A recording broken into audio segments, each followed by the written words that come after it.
கேரள மாநிலம் வயநாட்டுல பாத்தீங்கன்னா இன்னைக்கு வந்து ஒரு மிகப்பெரிய நிலச்சரிவு ஏற்பட்டிருக்கு. அதாவது பாத்தீங்கன்னா வயநாட்டில இருந்து மலப்புரத்திற்கு ஒரு புதிதாக சுரங்கப்பாதை அமைப்பதற்கான அந்த பணி நடைபெற்றிருக்கு. இது பாத்தீங்கன்னா மேப்பாடி பக்கத்துல வந்து இந்த பணி வந்து நடைபெற்று இருக்கு.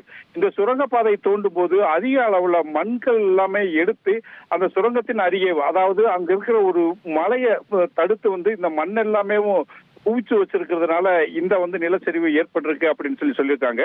கடந்த 24 மணி நேரத்துல பாத்தீங்கன்னா 265 மில்லிமீட்டர் வரைக்கும் மழை பெஞ்சிருக்கு.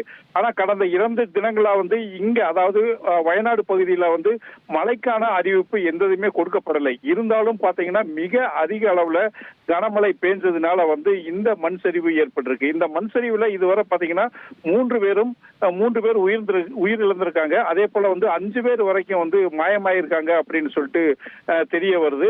மேலும் பாத்தீங்கன்னா பலர் வந்து இந்த மண்ணில் புதைந்திருக்க கூடும் அப்படிங்கறது வந்து அச்சப்படுறாங்க.